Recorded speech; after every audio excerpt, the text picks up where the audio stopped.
The Doctrine of Fascism by Benito Mussolini. Like all sound political conceptions, fascism is action and it is thought. Action in which doctrine is immanent, and doctrine arising from a given system of historical forces in which it is inserted, and working on them from within. It has, therefore, a form correlated to contingencies of time and space, but it has also an ideal content which makes it an expression of truth in the higher region of the history of thought. There is no way of exercising a spiritual influence in the world as a human will dominating the will of others, unless one has a conception both of the transient and the specific reality on which that action is to be exercised, and of the permanent and universal reality in which the transient dwells and has its being. To know men, one must know man, and to know man, one must be acquainted with reality and its laws. There can be no conception of the state which is not fundamentally a conception of life, philosophy or intuition, system of ideas evolving within the framework of logic, or concentrated in a vision or a faith, but always, at least potentially, an organic conception of the world. Thus, many of the practical expressions of fascism, such as party organisation, system of education, and discipline, can only be understood when considered in relation to its general attitude towards life, a spiritual attitude.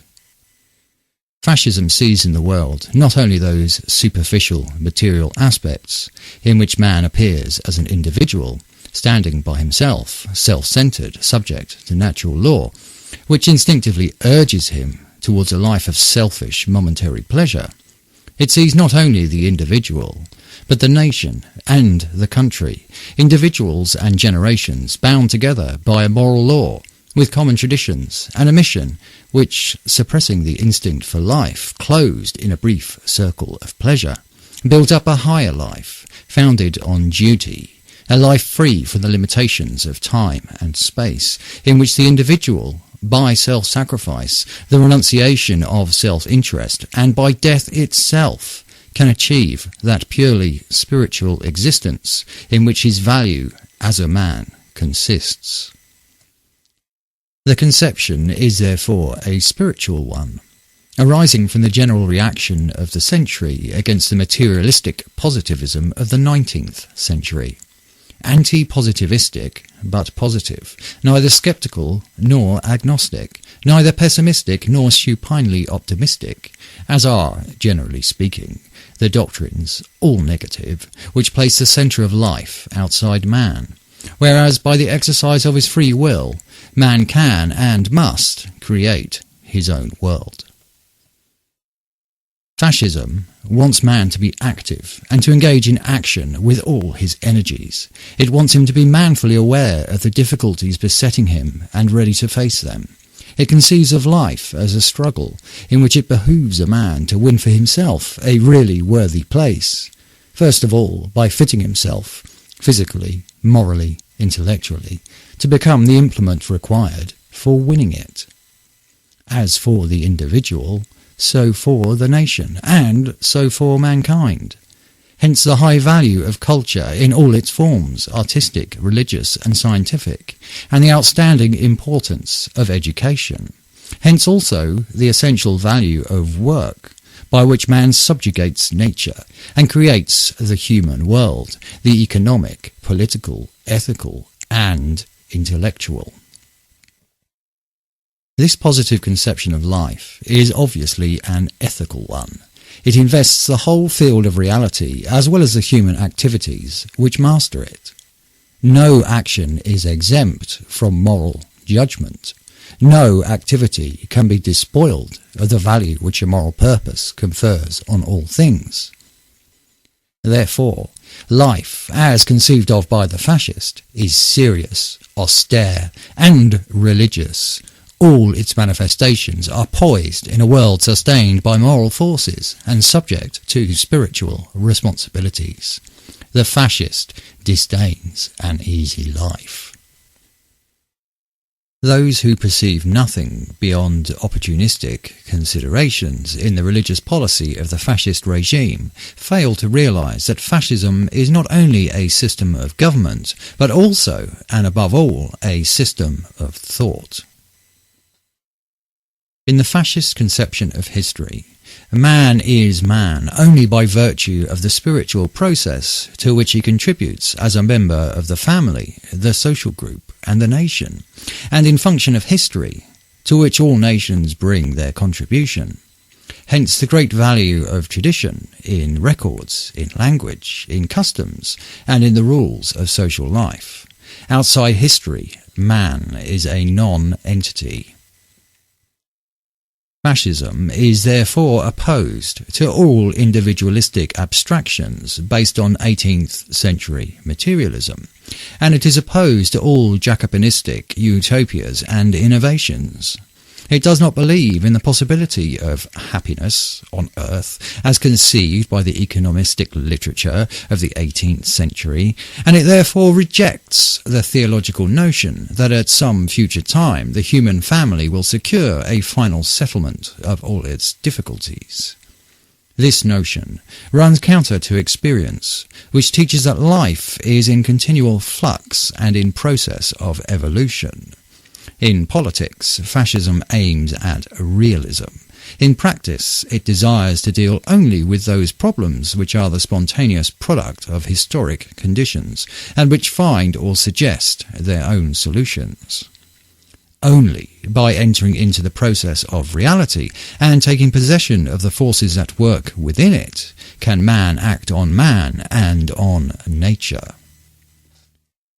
Anti-individualistic, the fascist conception of life stresses the importance of the state and accepts the individual only insofar as his interests coincide with those of the state, which stands for the conscience and the universal will of man as a historic entity. It is opposed to classical liberalism, which arose as a reaction to absolutism and exhausted its historical function when the state became the expression of the conscience and will of the people. Liberalism denied the state in the name of the individual.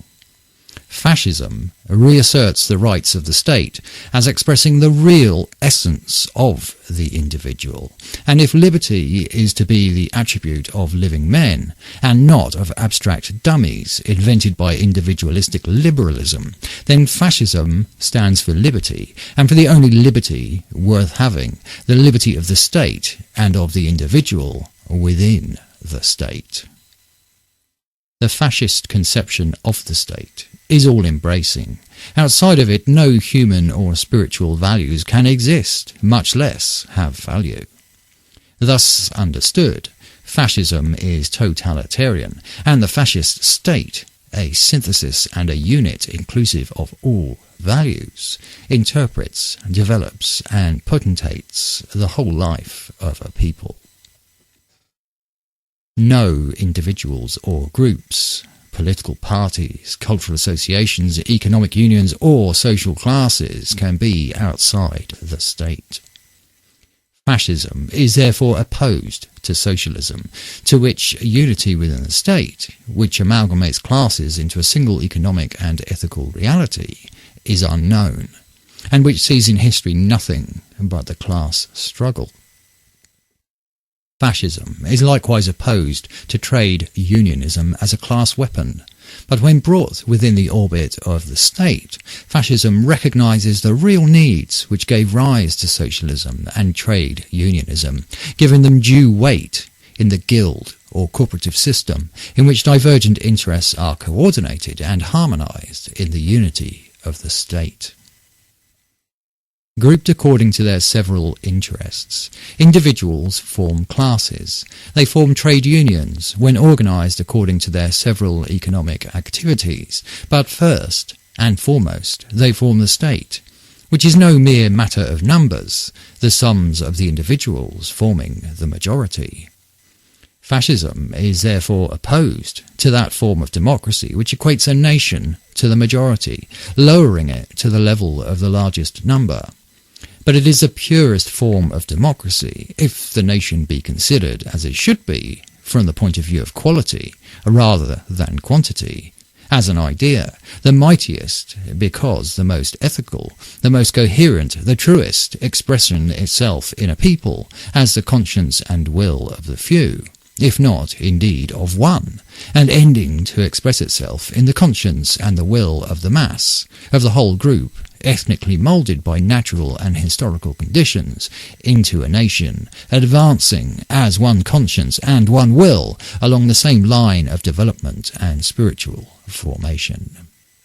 Not a race, nor a geographically defined region, but a people, historically perpetuating itself, a multitude unified by an idea and imbued with the will to live, the will to power, self-consciousness and personality.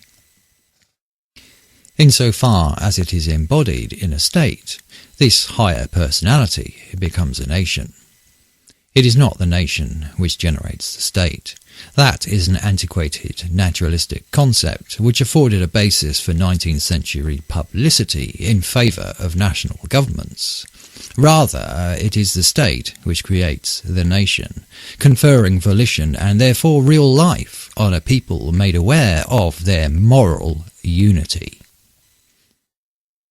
The right to national independence does not arise from any merely literary and idealistic forms of self-consciousness, still less from a more or less passive and unconscious de facto situation, but from an active, self-conscious political will expressing itself in action and ready to prove its rights.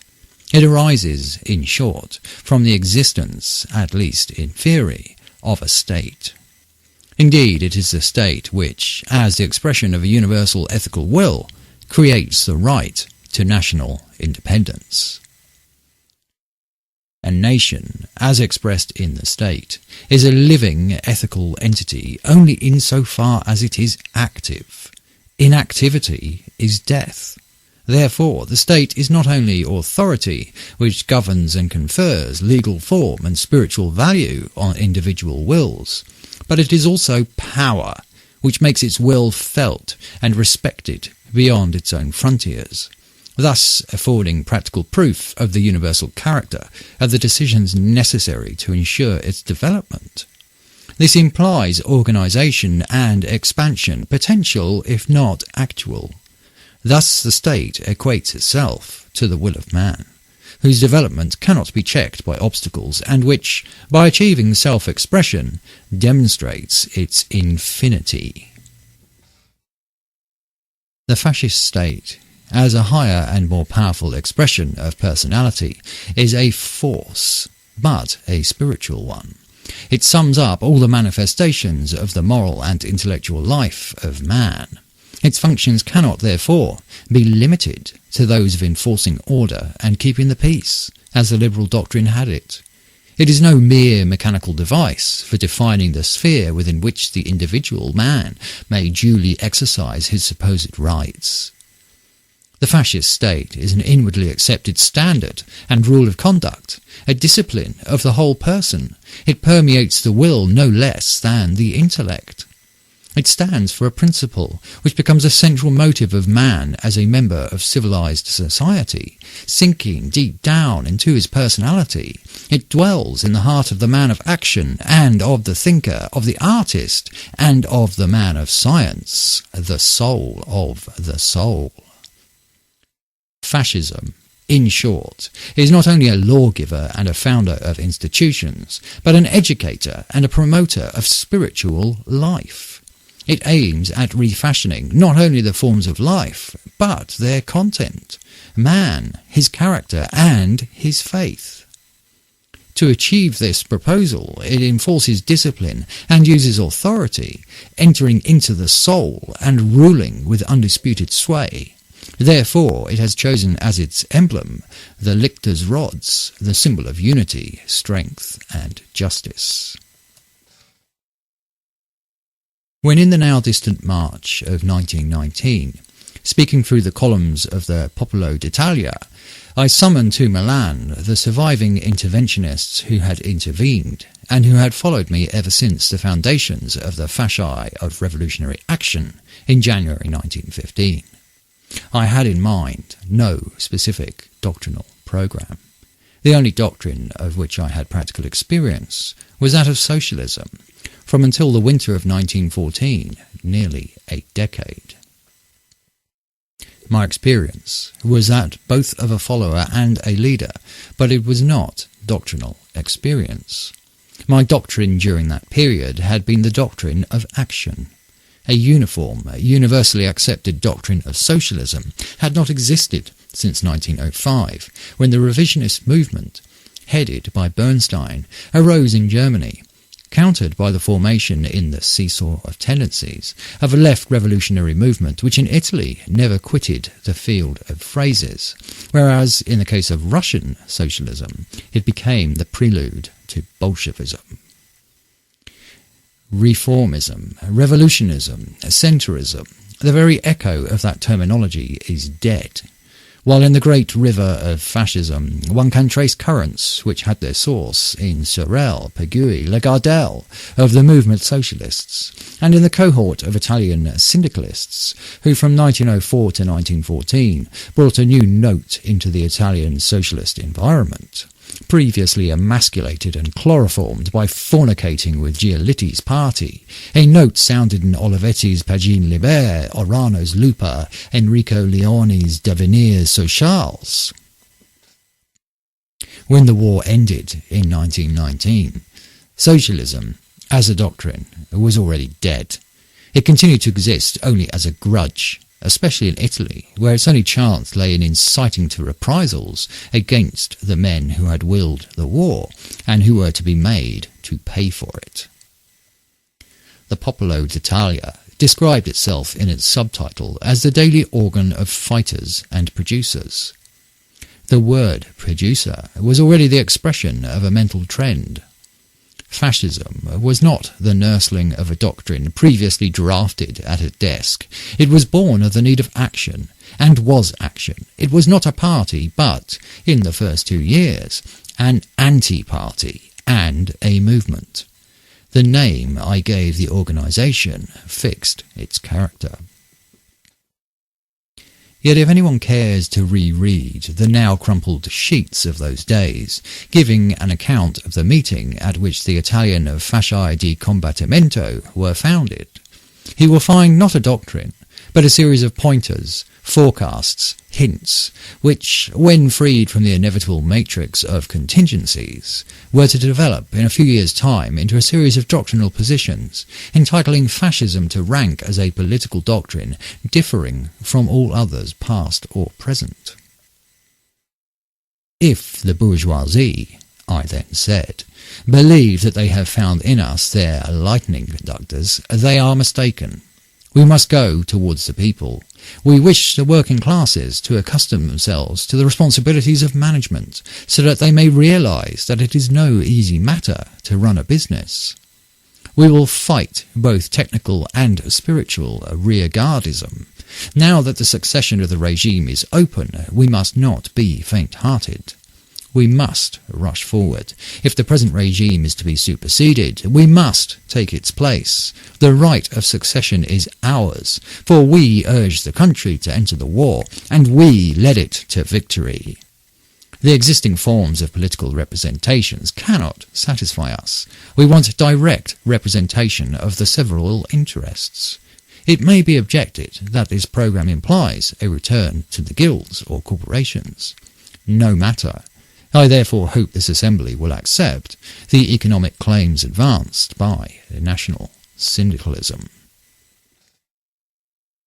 Is it not strange that from the very first day at Piazza San Sepolcro the word guild or corporazione was pronounced, a word which, as the revolution developed, was to express one of the basic legislative and social creations of the regime?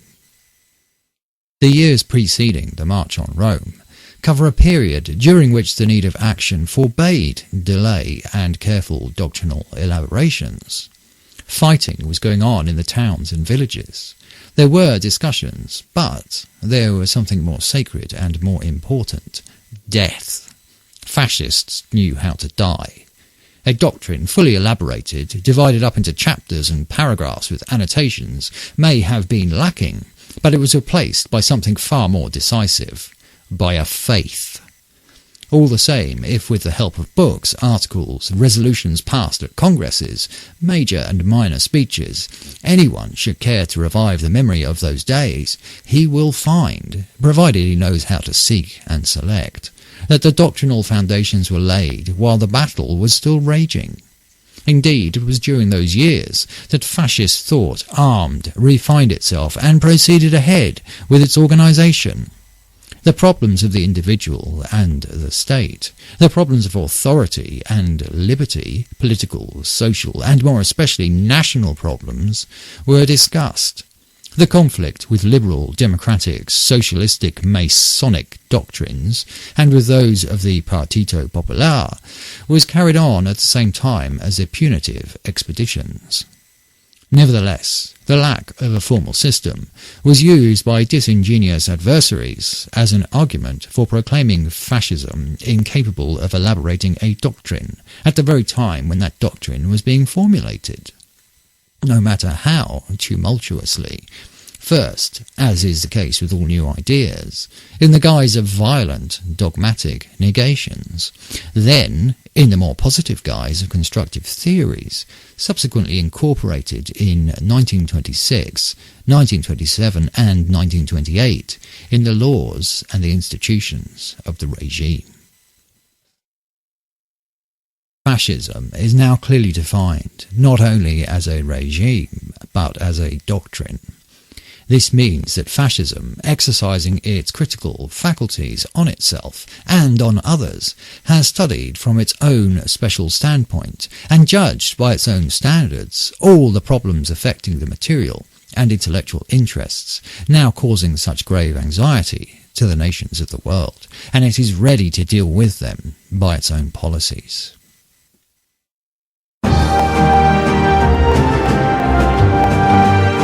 You're tuned in to Radio Stormer on the dailystormer.com.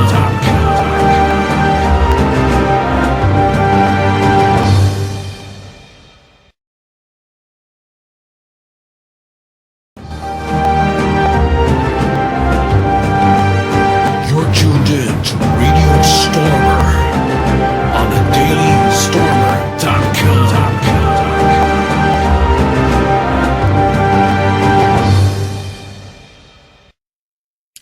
The Doctrine of Fascism by Benito Mussolini, Part 2. First of all, as regards the future development of mankind, and quite apart from all present political considerations, fascism does not, generally speaking, believe in the possibility or utility of perpetual peace. It therefore discards pacifism as a cloak for cowardly supine renunciation in contradistinction to self-sacrifice.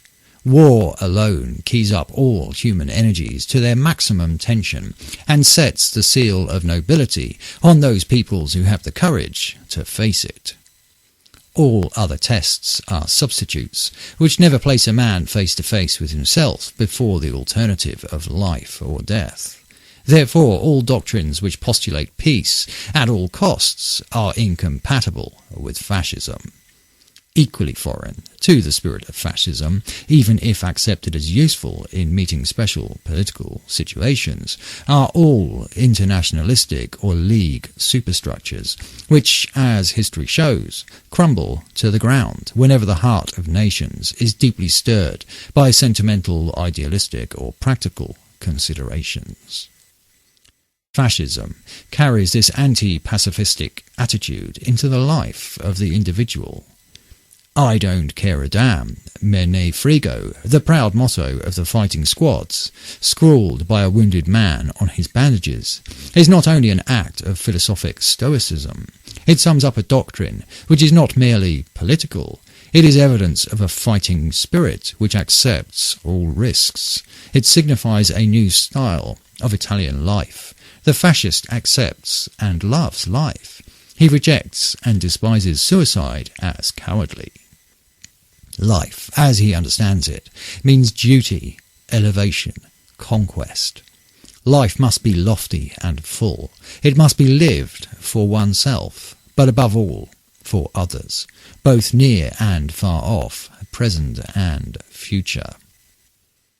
The population policy of the regime is the consequence of these premises. The fascist loves his neighbour, but the word neighbour does not stand for some vague and unseizable conception. Love of one's neighbour does not exclude necessary educational severity. Still less does it exclude differentiation and rank. Fascism will have nothing to do with universal embraces. As a member of the community of nations, it looks other peoples straight in the eyes. It is vigilant and on its guard. It follows others in all their manifestations and notes any changes in their interests. And it does not allow itself to be deceived by mutable and fallacious appearances. Such a conception of life makes fascism the resolute negation of the doctrine underlying so-called scientific and Marxian socialism. The doctrine of historic materialism, which would explain the history of mankind in terms of the class struggle and by changes in the processes and instruments of production, to the exclusion of all else. That the vicissitudes of economic life, discoveries of raw materials, new technical processes and scientific inventions have their importance, no one denies, but that they suffice to explain human history to the exclusion of other factors is absurd. Fascism believes now and always in sanctity and heroism, that is to say, in acts in which no economic motive, remote or immediate, is at work. Having denied historic materialism, which sees in men mere puppets on the surface of history, appearing and disappearing on the crest of the waves, while in the depths real directing forces move and work, fascism also denies the immutable and irreparable character of the class struggle, which is the natural outcome of this economic conception of history. Above all, it denies that the class struggle is the preponderating agent in social transformations. Having thus struck a blow at socialism in the two main points of its doctrine, all that remains of it is the sentimental aspiration, old as humanity itself, towards social relations in which the sufferings and sorrows of the humbler folk will be alleviated. But here again, fascism rejects the economic interpretation of felicity as something to be secured socialistically, almost automatically, at a given stage of economic evolution, when all will be assured a maximum of material comfort. Fascism denies the materialistic conception of happiness as a possibility, and abandons it to the economists of the mid-18th century. This means that fascism denies the equation well-being equals happiness, which sees in men mere animals, content when they can feed and fatten, thus reducing them to a vegetative existence pure and simple. After socialism, fascism trains its guns on the whole block of democratic ideologies, and rejects both their premises and their practical applications and implements. Fascism denies that numbers, as such, can be the determining factor in human society. It denies the right of numbers to govern by means of periodical consultations. It asserts the irremediable and fertile and beneficent inequality of men, who cannot be levelled by any such mechanical and extrinsic device, such as a universal suffrage. Democratic regimes may be described as those under which the people are, from time to time, deluded into the belief that they exercise sovereignty, while all the time real sovereignty resides in and is exercised by other and sometimes irresponsible and secret forces. Democracy is a kingless regime, infested by many kings who are sometimes more exclusive, tyrannical and destructive than one, even if he be a tyrant. This explains why fascism, although for contingent reasons it was republican in tendency prior to 1922, abandoned that stand before the March on Rome, convinced that the form of government is no longer a matter of preeminent importance, and because the study of past and present monarchies and past and present republics shows that neither monarchy nor republic can be judged sub specie aeternitatis, but that each stands for a form of government expressing the political evolution, the history, the traditions, and the psychology of a given country. Fascism has outgrown the dilemma of monarchy versus republic, over which democratic regimes too long dallied, attributing all insufficiencies to the former and proning the latter as a regime of perfection, whereas experience teaches that some republics are inherently reactionary and absolutist, while some monarchies accept the most daring political and social experiments.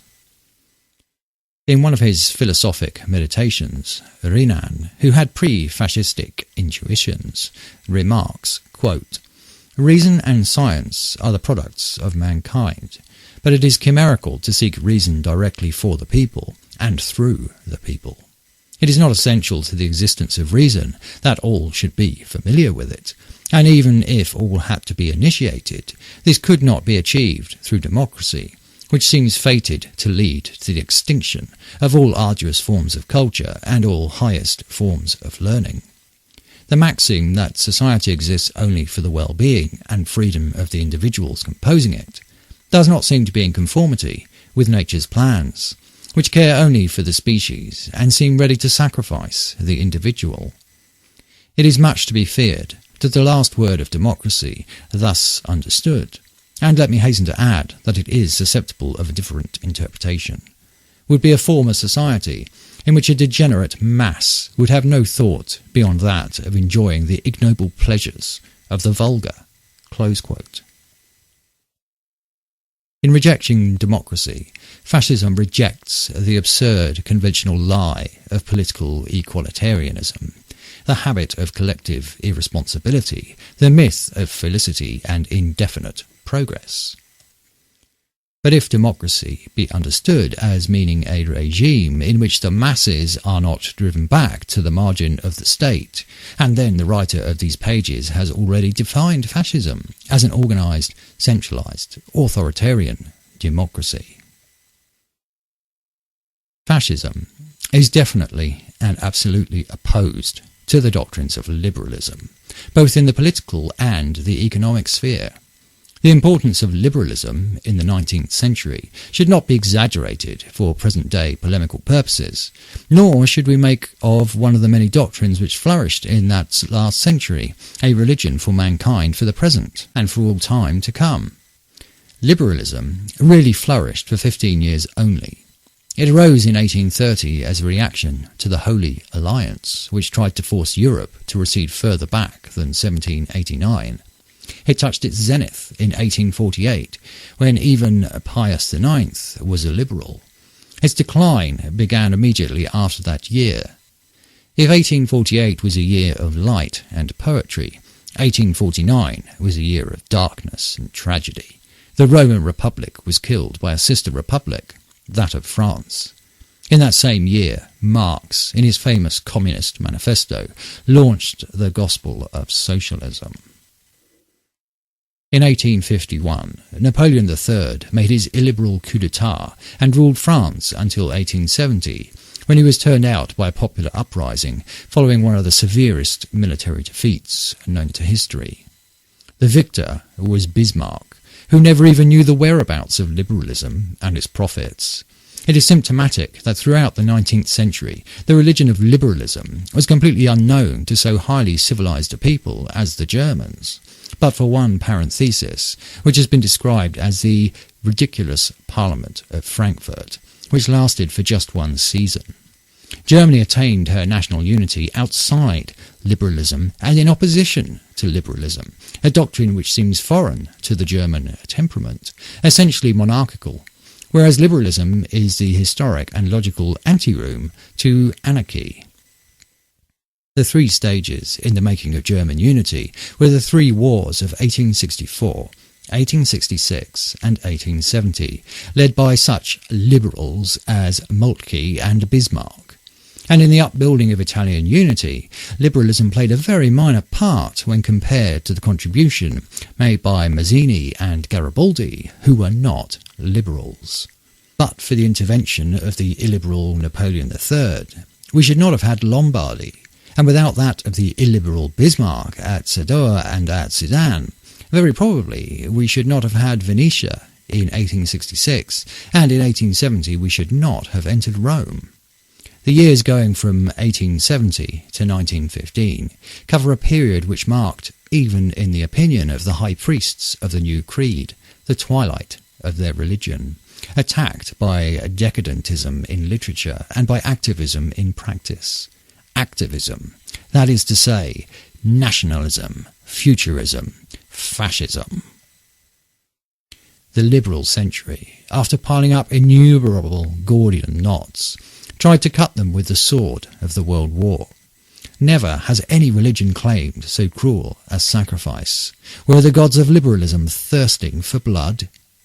Now, liberalism is preparing to close the doors of its temples, deserted by the peoples who feel that the agnosticism it professed in the sphere of economics, and the indifferentism of which it has given proof in the sphere of politics and morals, would lead the world to ruin in the future as they have done in the past. This explains why all the political experiments of our day are anti-liberal, and it is supremely ridiculous to endeavour on this account to put them outside the pale of history, as though history were a preserve set aside for liberalism and its adepts, as though liberalism were the last word in civilization, beyond which no one can go. The fascist negation of socialism, democracy and liberalism should not, however, be interpreted as implying a desire to drive the world backwards to positions occupied prior to 1789, a year commonly referred to as that which opened the demo-liberal century. No, history does not travel backwards. The fascist doctrine has not taken de Master as its prophet. Monarchical absolutism is of the past, and so is ecclesiolatry. Dead and done for are feudal privileges and the division of society into closed, uncommunicating castes. Neither has the fascist conception of authority anything in common with that of a police-ridden state. A party governing a nation totalitarianly is a new departure in history. There are no points of reference, nor of comparison. From beneath the ruins of liberal, socialist and democratic doctrines, fascism extracts those elements which are still vital. It preserves what may be described as the acquired facts of history, and it rejects all else. That is to say, it rejects the idea of a doctrine suited to all times and to all people. Granted that the 19th century was the century of socialism, liberalism and democracy, this does not mean that the 20th century must also be the century of socialism, liberalism and democracy. Political doctrines pass, but nations remain.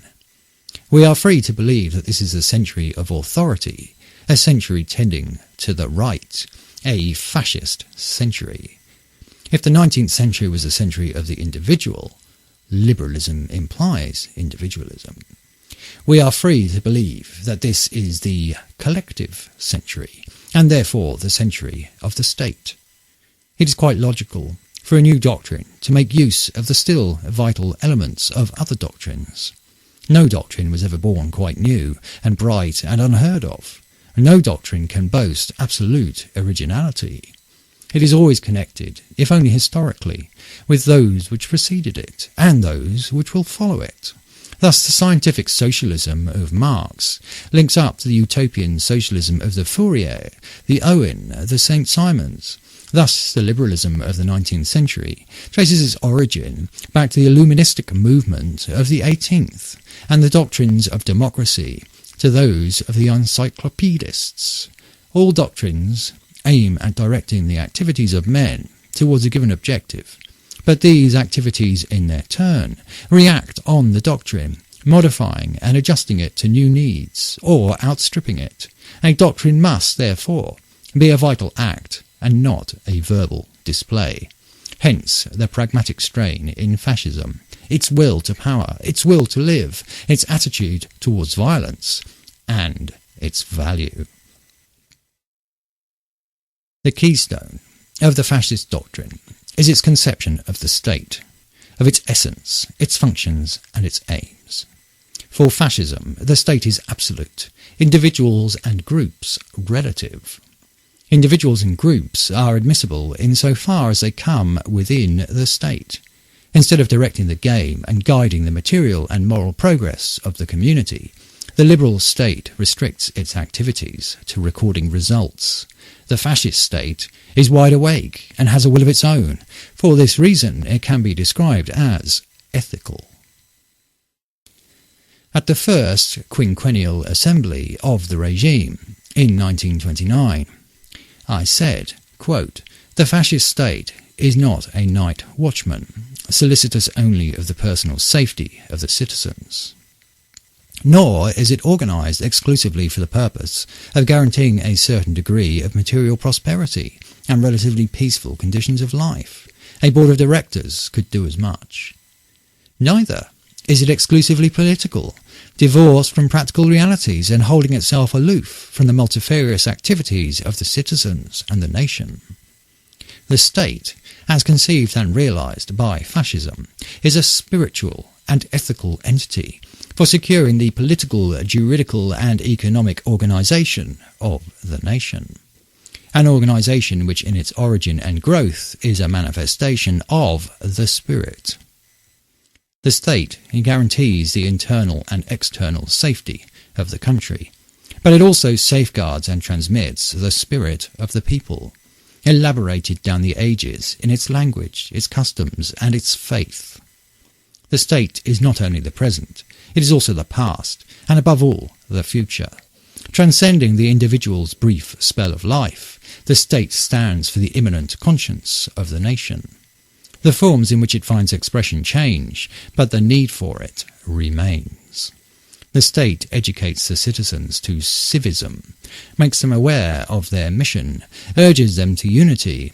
Its justice harmonizes their divergent interests. It transmits to future generations the conquests of the mind in the fields of science, art, law, human solidarity. It leads men up from primitive tribal life to that highest manifestation of human power, imperial rule.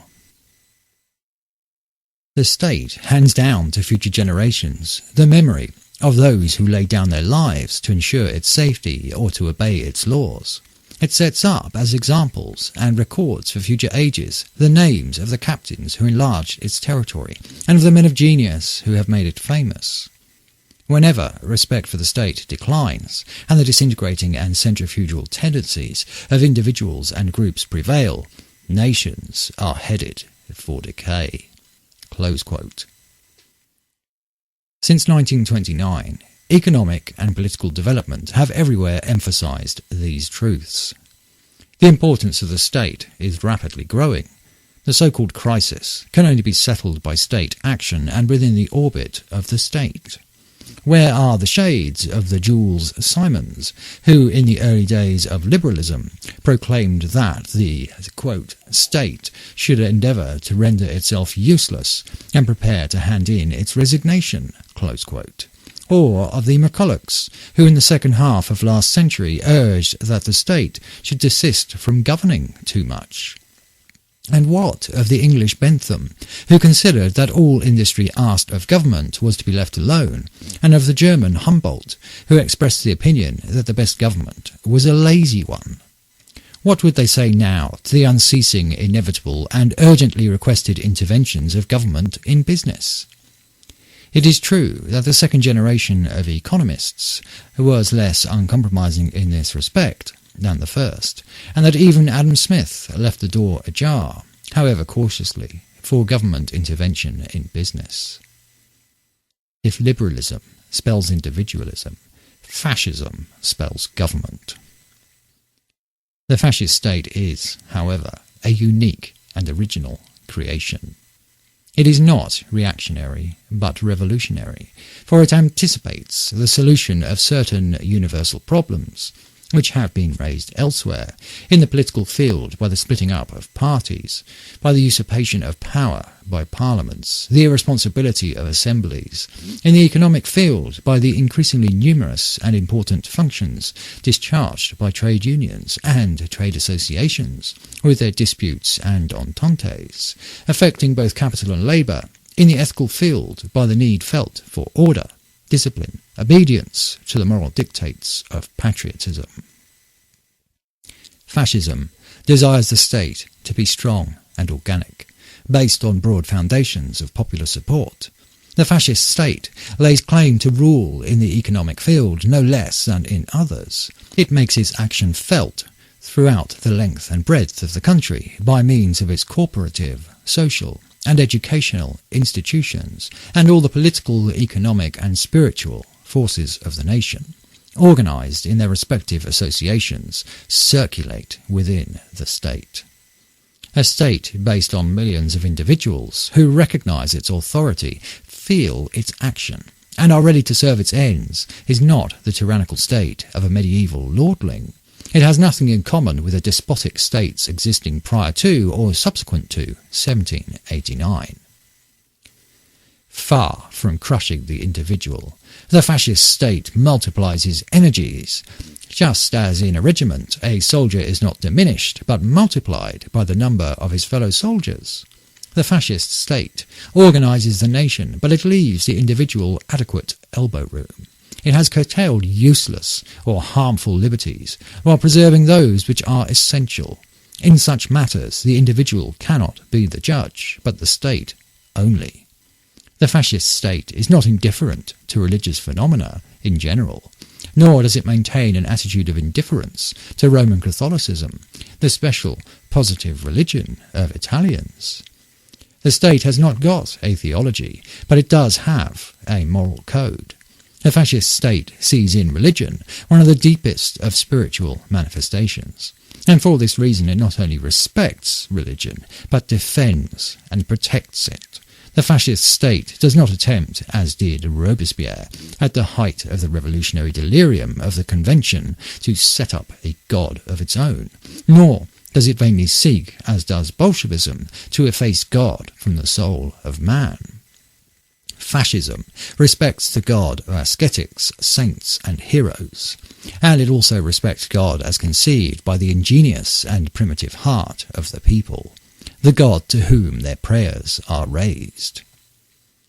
The fascist state expresses the will to exercise power and to command. Here the Roman tradition is embodied in a conception of strength. Imperial power, as understood by the fascist doctrine, is not only territorial or military or commercial, it is also spiritual and ethical. An imperial nation, that is to say, a nation which directly or indirectly is a leader of others, can exist without the need of conquering a single square mile of territory. Fascism sees in the imperialistic spirit, i.e. in the tendency of nations to expand, a manifestation of their vitality.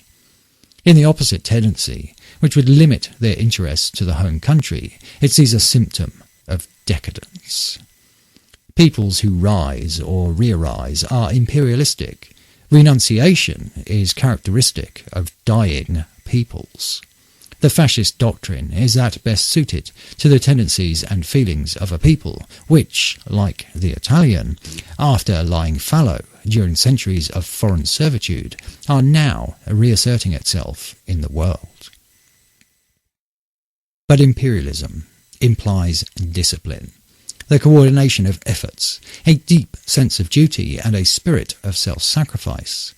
This explains many aspects of the practical activity of the regime, and the direction taken by many of the forces of the state, as also the severity which has to be exercised towards those who would oppose this spontaneous and inevitable movement of 20th century Italy by agitating outgrown ideologies of the 19th century, ideologies rejected wherever great experiments in political and social transformations are being dared. Never before have the peoples thirsted for authority direction and order as they do now. If each age has its doctrine, then innumerable symptoms indicate that the doctrine of our age is the fascist. That it is vital is shown by the fact that it has aroused a faith. That this faith has conquered souls is shown by the fact that fascism can point to its fallen heroes and its martyrs. Fascism has now acquired throughout the world that which universally belongs to all doctrines, that which, by achieving self-expression, represent a moment in the history of human thought.